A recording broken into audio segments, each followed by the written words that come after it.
말주변이 없어서 좀 횡설수설한 것 같은데, 자, 아무튼 그렇다는 것은 뭡니까?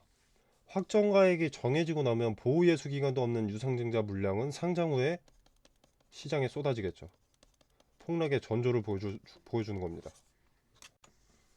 여러분이 유상증자 리스크를 인정하고 수용하고 대비책을 세운다면 더 많은 자금 조달을 위해 주가 관리하는 것을 이용할 수 있고, 그것은 수익의 플러스 요인이 되겠지만, 유상증자의 리스크에는 눈 감고 귀 막고 IBT 지분 인수, 뭐 니켈 등등의 뉴스 때문에 올랐다라고 합리화를 하기 시작하면 결국 도구로서 이용만 당하게 되는 겁니다. 자, 카톡방에서 더 자세하게 2차 발행가액이 얼마에 산정될지, 그리고 최종 발행가액은 얼마가 될지 경우의 수에 따라서 즉시 말씀드리도록 하겠습니다. 자, 그리고 과정과 근거까지 제시를 해드리니까 이해하는데 불편함은 없으실 겁니다. 자, 물론 2차 발행가액은 평균 주가를 계산을 해야 되기 때문에 12월 5일 전까지 매일 종가를 봐야 계산할 수 있습니다. 자, 그래서 지금 당장은 제가 말씀을 못 드려도 여러분이 미리 대비하실 수 있도록 경우의 수를 제시해 드리도록 하겠습니다. 자, 카톡방 같은 경우에는 이렇게 제 채널에서 더보기를 누르시면 여기 제가 카톡방 링크를 기재를 해뒀습니다. 자, 누르셔서 편하게 입장하셔서 정보 받아보시면 되겠습니다. 자, 안녕하세요, 박성필입니다. 자, 오늘 STX 보도록 하겠습니다. 자, 유상증자 흥행을 위한 주가 관리에 들어섰다고 봅니다. 자, 일단 오늘 투경은 피해야 했기 때문에 19,000원 이하로 주차를 했다고 보고요. 자, 만약에 18,000원 찍고 무너졌다면 누가 유증에 참여를 하겠습니까? 그죠? 자, 그래서 지금은 유증을 위한 주가 상승이 이루어지고 있다, 이렇게 판단을 하고 있습니다. 그래서 최근에 거래 대금도 많이 들어오면서 매수 관점에서 괜찮은 자리로 좀 보여지는데, 자, 이게 유증을 위한 상승이라는 것을 염두에 두고 단기 관점에서 권리락을 기준으로 매도 타점을 잡는다면 적당한 시점입니다. 자, 유증 관련해서는 잠시 후에 말씀드리도록 하고, 자, 오늘자 뉴스에 대해서 좀 살펴보도록 하겠습니다. 자, 이 IBT 지분 20% 인수, 이 쓸모없는 내용이 아니고 중국의 흑연 수출 통제를 다뤄보도록 하겠습니다. 자, 중국의 흑연 수출 통제가 12월 1일부터 개시가 되었습니다. 자, 흑연은 2차전지 음극재의 원자재로 사용이 되고 대부분의 흑연이 중국에서 나오기 때문에 원자재 트레이딩 뿐만이 아니라 2차전지 섹터 자체에도 상당히 중요합니다. 자, 그래서 거래가 끊기는 것 아닌가, 뭐 이런 걱정들, 그리고 그 외에도 뭐 모잠비크 카올라 강산에서 향후 5년 동안 생산되는 그라파이트 흑연의 40%에 대한 판매권을 확보를 했었기 때문에 재료 하나가 없어지는 거 아닌가, STX의 원자재 트레이딩에 문제가 되는 부분으로 걱정하시는 분들이 많으셨을 텐데, 자, 이 뉴스를 보시면 일단 헤드라인은 특정국 겨냥한 것이 아니다라고 되어 있고요. 그리고 내용을 보면 일단 수출이 관련 규정에 맞는다면 허가받게 될 것이라고 했습니다. 그리고 한국은 2차전지 음극재용 인조 흑연과 그리고 천연용 흑연을 우리 돈 하나로 3천억 어치 수입을 했고, 이 중 94%가 중국산인데, 중국의 흑연 수출 통제 발표 이후에 전담반을 꾸려서 대응을 해온 만큼 수급에 문제가 없을 것이다. 그리고 중국 정부에서도 지난달 21일에 베이징에서 한국 기업 대상으로 정책 설명회를 여는 등 우호적인 제스처를 취했다.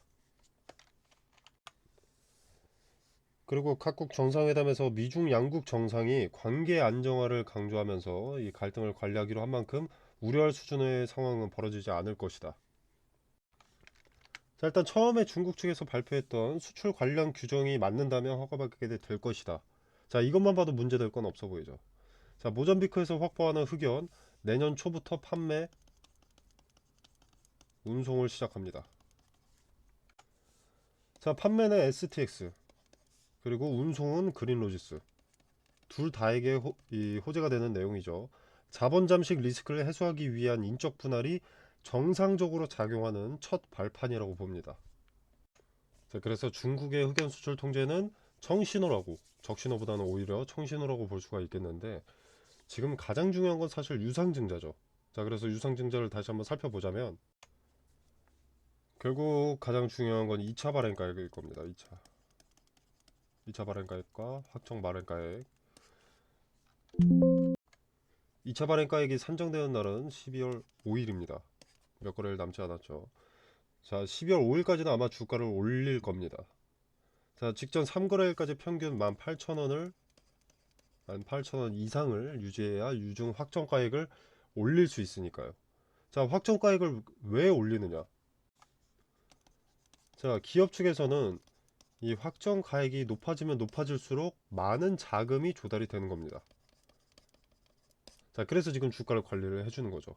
호재 같지도 않은 호재성 뉴스, 재탕 뉴스 뿌려가면서 주가를 끌어올리는 겁니다. 자, 참고로 주주배동 유상증자를 단행한 대부분의 기업이 유증 이후 장기간 동안 하락세를 유지합니다. 통계를 기반으로 한 빅데이터는 무시할 게 못 됩니다. 자, 어떤 종목이든 세력이라는 존재는 있고 유상증자, 무상증자는 개인들을 이용할 수 있는 좋은 이벤트가 됩니다. 자, 꿈같은 희망만 안고 있는 개인들은 이용당하고 이게 함정이라는 것을 파악한 개인들은 세력의 뒤를 따라가는 거죠. 자, 아무튼 1차 발행가액인 7,350원, 자, 이것을 최종 발행가액을 올려 놓으려면 평균 주가가 올라야 되기 때문에 12월 5일까지 주가가 계속 상승을 해야 됩니다. 그래야 기업한테 좋습니다. 자, 그럼 많은 분들이 이렇게 물어보십니다. 확정 발행가액은 1차 발행가액과 2차 발행가액 중 낮은 가액으로 하는 것 아니었나요? 자, 근데 뒤에 다만이 붙죠. 단 어쩌고저쩌고 해가지고 뭐 청약일 전에 과거 제2거래일부터 제5거래일까지의 가중산술 평균 주가에서 할인율 40%를 적용해서 산정한 가격보다 낮은 경우라면 더 높은 가격으로 책정이 되는 겁니다. 그 둘 중에서. 자, 그러니까 쉽게 말하면 자, 1차 발행가액 그리고 2차 발행가액 요 둘 중에서 낮은 금액이 확정 발행가액이 되는 게 기본입니다. 일단. 근데 이때 변수가 다반인 거죠.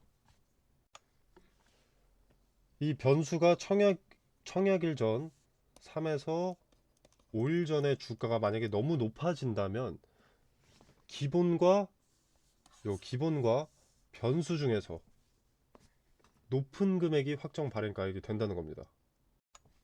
자, 조금 더 쉽게 설명을 하자면 자, 확정 발행가액은 1차 발행가액과 2차 발행가액 중 가장 낮은 가액으로 합니다. 자, 이게 자, 플랜 A다. 예를 들어서 자, 근데 청약일 3에서 5일 전에 주가가 만약에 갑자기 껑충 뛰었어요. 자, 그러면 제 3거래일부터 5거래일까지의 가중산술 평균 주가를 그러니까 평균 주가를 내서 할인율 40%를 적용한 다음에 가격을 산정하게 되는데 이게 플랜 B가 되는 겁니다. 그리고 이 경우에는 이 둘 중에서 더 높은 쪽이 확정 발행 가액이 된다는 겁니다. 그러니까 얘네가 원래 목표가 800억이었죠. 유상증자로 자금을 조달하려고 했던 그 수치가 자, 근데 낮췄습니다. 자, 그리고 이 1차 발행 가액대로 7,350원이죠. 자, 이걸로 발행가액이 선정이 된다면 원하는 만큼 돈을 모으지 못합니다. 그래서 2차 발행가액 때 원하는 발행가액이 나와줘야 되는데 그러려면 위에 말씀드린 변수 쪽으로 가야 된다는 거죠. 그래야 기업 측에 이득이 되기 때문에 현재 주가 관리를 해주는 겁니다. 자, 그리고 이거는 제가 8월 11일에 신성 델타테크가 최초 매매 거래가 정지될 때 추천이 나갔던 종목들입니다. 자, 서남, 덕성, 파워로직스, 원익PN이라는 종목이 추천이 나갔는데 추천드렸던 이 종목들은 초전도체 관련주고요. 제가 단기 테마성 종목을 보통 권유하진 않는데 단기적으로 수익을 먹을 수 있을 명확한 근거가 나와서 추천이 나갔습니다. 자, 그 근거로는 대장주인 신성 델타테크의 단기 급등으로 매매 거래가 정지 기준가를 넘는 것을 포착을 했고요.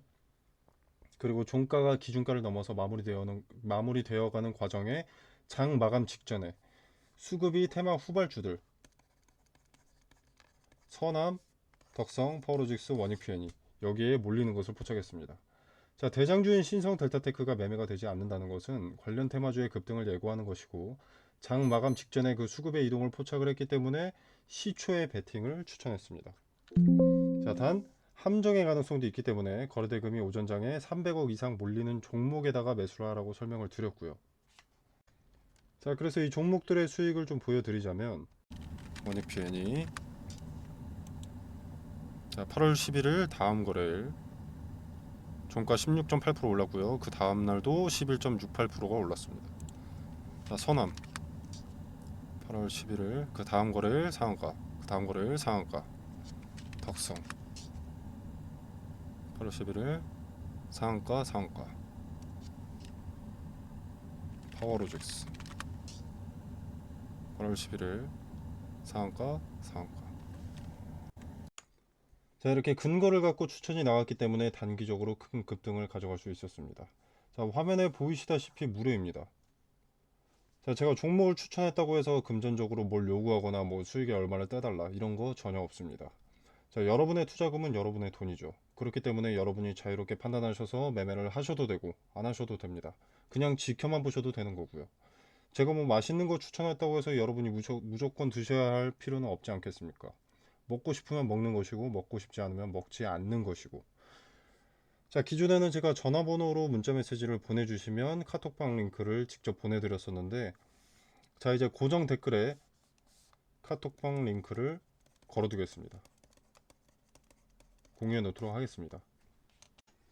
자, 비용 발생하는 거 아니니까 받아보실 분들은 카톡방에 참여하셔서 보유 종목 분석과 매수매도 타점, 그리고 추가적으로 리스크는 낮고 투자 매력도가 높은 수익의 근거가 있는 종목 받아보시길 바라겠습니다.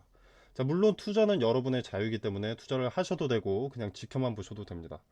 제가 말씀드리는 종목이지만 수익이 나는지 안 나는지 먼저 지켜보시고 판단이 서시면 그때 투자하시는 게 좋다고 봅니다. 그래야 여러분의 리스크가 낮아지니까요.